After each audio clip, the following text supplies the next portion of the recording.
kosakata komentar itu berstatus tidak resmi. Yang resmi adalah komen. Entry komentar ditandai, jadi dia tidak mau menyebutkan, dipungut dari bahasa Indonesia Belanda untuk menunjukkan penggunaannya di Indonesia. Agar warga negara Malaysia tidak terkeliru. Apakah kosakata komentar yang tertulis di dalam kamus Anda itu termasuk sebagai entry atau sebagai perbendaharaan kosakata di dalam kamus Anda itu? Mari kita gas.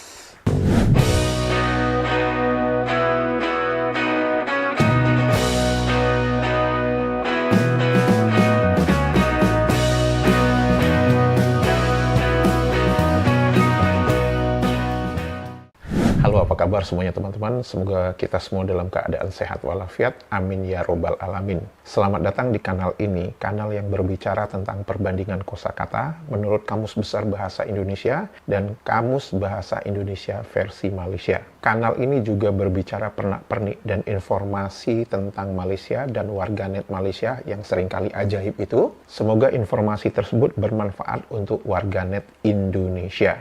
Video kali ini saya akan berbicara tentang beberapa kosakata berdasarkan dari tulisan beberapa warganet Indonesia di kolom komentar dari kanal ini. Dan tentu saja sebelum kita berbicara tentang beberapa kosakata tersebut, saya akan membacakan beberapa komentar baik dari warganet Indonesia maupun warganet Malaysia. Komentar pertama ini adalah berasal dari penonton setia saya, seorang warganet Malaysia. Anda tentu sudah bisa menebak siapa. Dituliskan di dalam kamusnya, kosakata komentar itu berstatus tidak resmi. Yang resmi adalah komen. Itu berasal dari bahasa tuannya, British, yaitu comment. Dituliskan lagi, entry komentar ditandai, jadi dia tidak mau menyebutkan, dipungut dari bahasa Indonesia Belanda untuk menunjukkan penggunaannya di Indonesia. Agar warga negara Malaysia tidak terkeliru.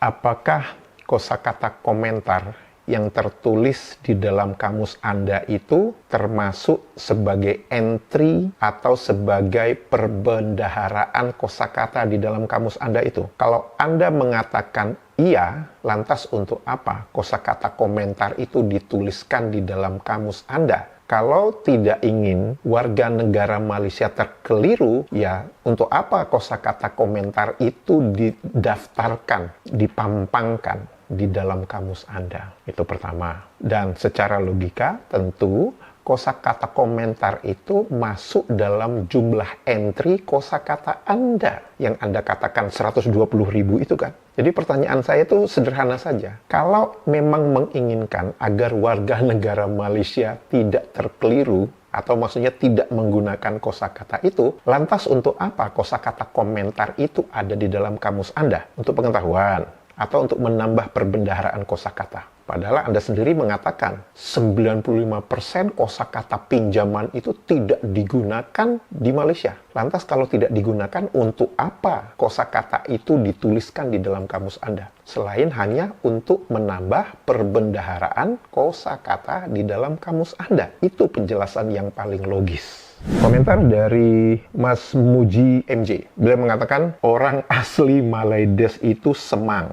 Negrito, Kensiu, Kinta, Lanoh, Jahai, Mendrik, Batek, Senoy, Temiar, Semai, Semok Beri, Jahud, dan Mahmerik. Orang Kuala, orang Kanak, orang Seletar, Jakun, Semelai, dan Temuan. Mas, saya yakin mayoritas rakyat Malaysia tidak mengetahui suku-suku orang asli yang ada di negara mereka.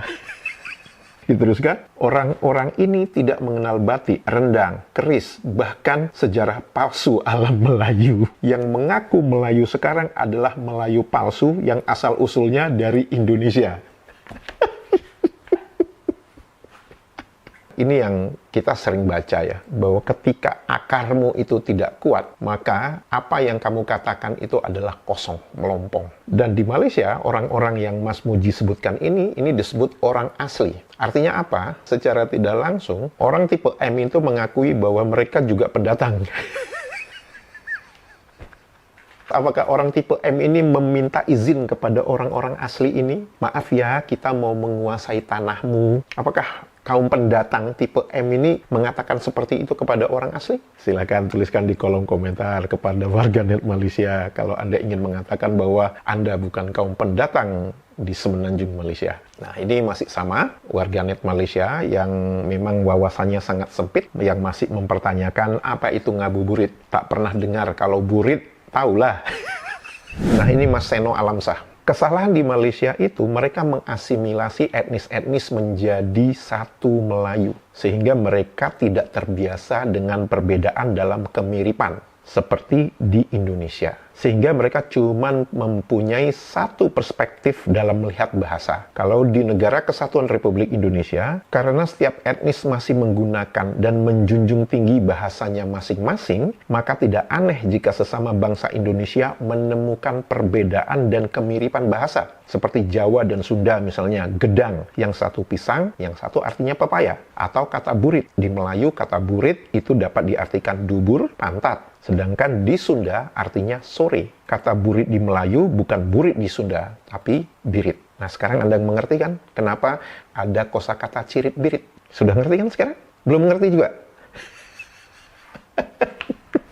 Sama, ini adalah dari kaum Waham yang mempunyai wawasan sempit yang berpikir bahwa burit kau ada tai. Jadi di burit kau ada apa? Ada kasino.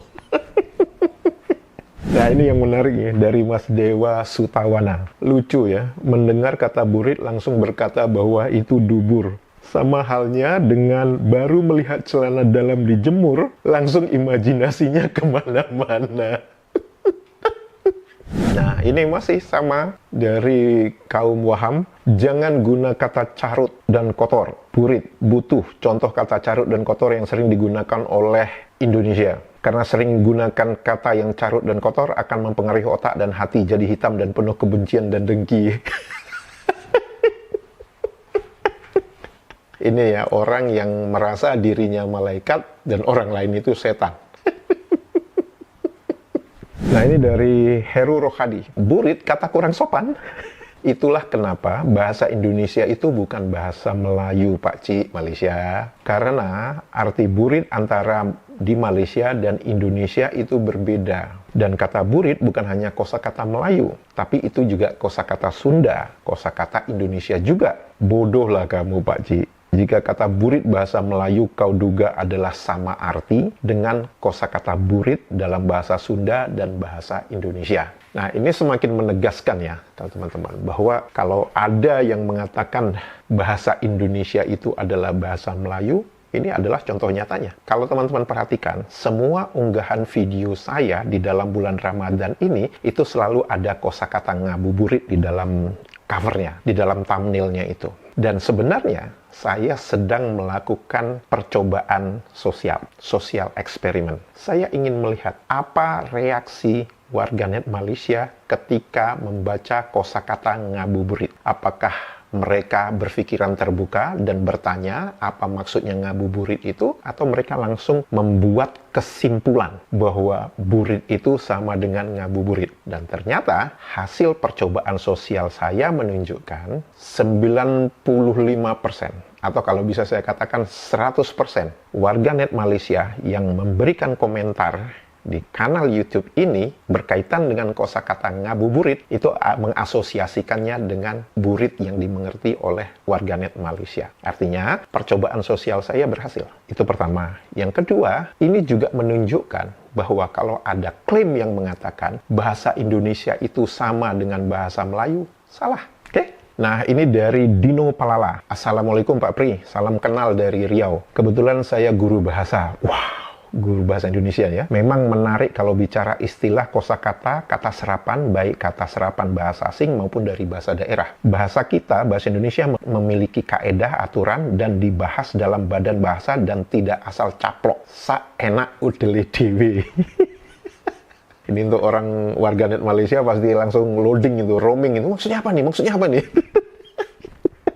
Kalau kita kilas balik dari kegiatan Mabim, kita terkesan dimanfaatkan ribuan kosakata bahasa Indonesia dicomot mentah-mentah tanpa difilter dan disesuaikan dengan kaedah bahasa Malaysia. Kalau bahasa Jawanya diuntal-mental-mental oleh Malaysia. Coba bahas kata untal dan comot dalam bahasa Indonesia KW, Pak Pri. Wassalam.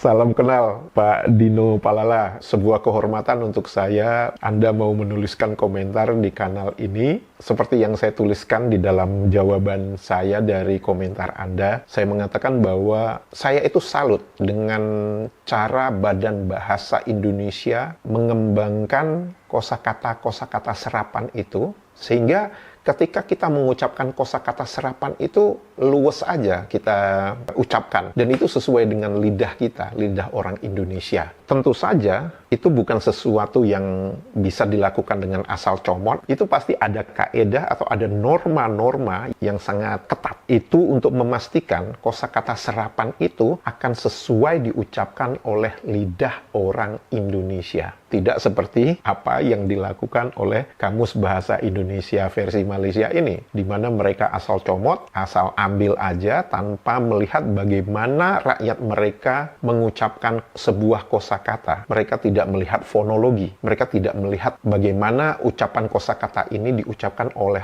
mereka yang mengucapkan abjadnya aja dalam bahasa Inggris. Itu tidak diperhatikan, sehingga saya bisa melihat ya perbedaan yang jauh antara kosakata yang tertulis di dalam Kamus Bahasa Indonesia dengan kosakata yang dicomot, yang dicaplok di Kamus Bahasa Indonesia versi Malaysia ini. Mari kita lihat kosakata pertama, untal. Untal menurut Kamus Besar Bahasa Indonesia mempunyai dua kelompok arti. Kelompok pertama yaitu gentel atau obat, pel, gelintir, butir, atau biji. Dan grup kedua itu berasal dari bahasa Jawa yang langsung mempunyai kosakata turunan menguntal. Menguntal pertama itu adalah membuat bergentel-gentel atau bergelintir-gelintir. Kemudian definisi kedua, menelan secara utuh tanpa dikunyah dulu. Kemudian kosakata penguntal di dalam Kamus Besar Bahasa Indonesia itu adalah orang yang menguntal. Sederhana saja kan? Apakah ada kosakata untal di dalam Kamus Bahasa Indonesia versi Malaysia? Ada. Dan definisinya hanya satu saja, yaitu butir atau biji seperti pil, gentel, menguntal, yaitu membuat berbutir-butir seperti pil, menggentel. Sama nggak itu definisinya dengan yang tertulis di dalam Kamus Besar Bahasa Indonesia? Udah ngaku aja lah sama itu. Mau ngeles-ngeles apa lagi? Sekarang mari kita lihat definisi kosakata comot. Comot menurut Kamus Besar Bahasa Indonesia adalah kotor sekali, seperti coreng-moreng, berlumur lumpur. Dan terdapat kosakata turunan cemomot, comot-comot. Definisi kedua, comot itu artinya ambil. Dan terdapat kosakata turunannya juga comotan dan mencomot. Mari kita lihat satu-satu apa definisi kosakata turunannya itu. Cemomot itu adalah cemong. Comot-comot itu artinya sangat kotor. Comotan itu artinya hasil mencomot. Mencomot itu adalah mengambil, memegang, atau mengaut dengan kelima jari. Mari kita lihat definisi kosakata comot di dalam Kamus Bahasa Indonesia versi Malaysia. Definisi pertama, kotor sekali, seperti berlumuran lumpur, arang, dan lain-lain. Di sini ada lagi kosakata comot-momot, sangat kotor, mencomotkan, menjadikan atau menyebabkan comot. Kecomotan, perihal comot. Oh, tak sangkain kecomotan itu adalah bahasa Jawanya dari kecamatan. Definisi kedua, comot dituliskan sebagai kosakata pungutan bahasa Jakarta. Mencomot, menggenggam, mengambil dengan mengaup dengan kelima-lima jari. Sama nggak dengan definisi di dalam Kamus Besar Bahasa Indonesia? Mengapa ini dituliskan sebagai kosakata pungutan dari Jakarta? Kenapa tidak dituliskan kosakata pungutan dari bahasa Indonesia? Siapa yang lebih mengerti tentang etimologi kosakata comot? Indonesia atau Malaysia? Jika video ini informatif, jangan lupa jempolnya dan komentarnya. Dan untuk itu saya mengucapkan terima kasih. Sehat walafiat selalu. Dadah!